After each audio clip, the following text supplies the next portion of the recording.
Nous allons bientôt parler environnement et réchauffement climatique avec de nouveaux panélistes, de nouveaux orateurs qui peuvent déjà nous rejoindre sur scène, ils se reconnaîtront. Mais un plaidoyer en faveur du rôle de la société civile, c'est un peu le fil rouge de cette soirée. Au fond, on en parlait précédemment déjà. Monsieur Sir Arthur Richard Jolly, ancien sous-secrétaire général des Nations Unies, ancien cadre supérieur auprès de l'UNICEF. Vous êtes professeur honoraire et chercheur associé à l'Institut d'études du développement de l'Université du Sussex. Et vous êtes avec nous en direct. Merci beaucoup d'être avec nous. À vous la parole. We hear you. Good.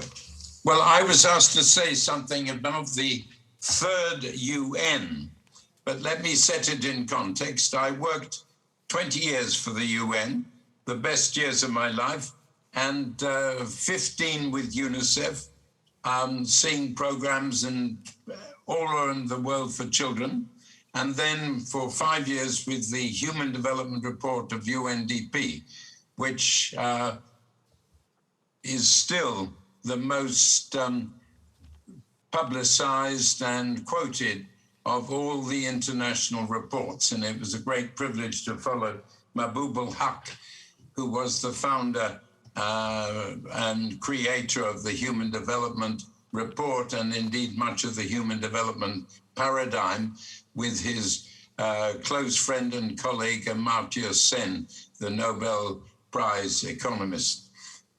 I want to talk about what we learned when we studied the UN's achievements in the UN intellectual history. And our final volume, I think I put it there, UN Ideas That Changed the World. And it may be we weren't focused on ideas when we started. We were focused on the economic and social achievements and actions of the UN.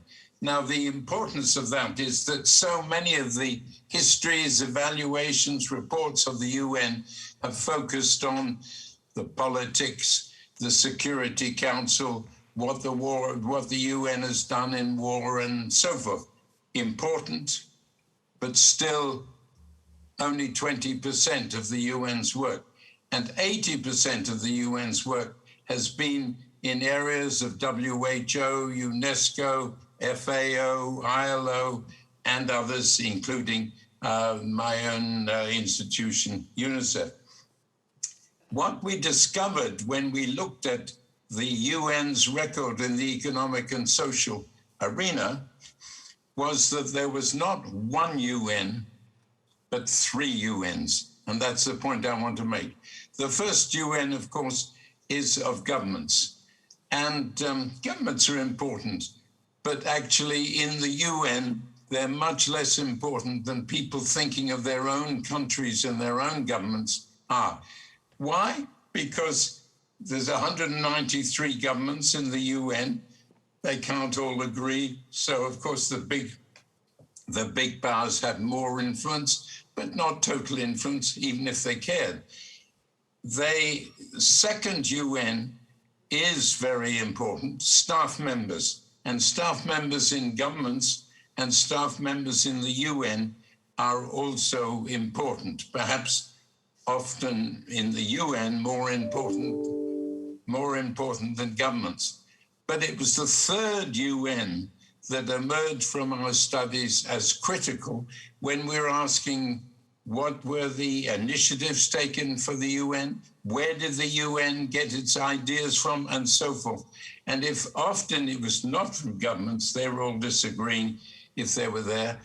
The staff members were important, sometimes coming up with great ideas, but often it was the third UN, NGOs, peace groups, and others pushing the UN for action. And it was that third UN that often explained the important, innovative actions of the UN itself. The very idea of human development, although one might say, well, that grew surely out of UNDP. Well, yes, but it was actually Amartya Sen and Mahbub al-Haq who brought the ideas from. Amartya Sen was never formerly a staff member of the UN, at least never for long. But he brought these critical ideas that really have expanded and changed the whole focus on development. When you look at human rights, of course, the UN has played the critical role in taking human rights from an idea into an action and into obligations of countries by which countries must be evaluated. But again, it was individuals pressing for human rights that really explain that critical action. And when I was glad to hear the MDGs and the SDGs mentioned, absolutely important. In the 1980s, only UNICEF really was prepared to take a global goal of immunizing all children and making it a key focus for their actions. Indeed, I remember, because I was working in UNICEF at the time, many governments, and particularly in UN, and many, not governments, many parts of the UN, I think particularly of UNDP, oh no, we can't have a global goal for children or global goal for anything, because it's only countries at country level that can establish a global goal. Well, dear Jim Grant, the executive director of UNICEF in 1980s, pressed for global goals. Of course, they had to be then supported by governments, and they were. And Jim Grant showed how leadership for goals can mobilize governments to action. Then in the 1990s, UNFPA, United Nations Population Fund, joined UNICEF, and they supported. But it was really only in 2000, when the MDGs came in, that all the parts of the UN got behind global goals, including, and this was critical, the World Bank and the IMF, which until 1997, I think it was, didn't even believe in any goals at all. It was just they wanted free markets and all that sort of nonsense. So global goals came in with the MDGs, the Millennium Development Goals, then with the SDGs in 2015. And I'm very glad to say that they're now critical. But I come back to my first point, and the particular point I want to emphasize. Of course, the SDGs depend on government action. Of course, particularly, they depend on staff members of government taking them seriously. But above all, they depend on local communities, people, the third UN, the people power, to say, what do these SDGs mean for our community? What do they mean for our country? What do they mean for our country's aid programs and political foreign policy in support of other countries?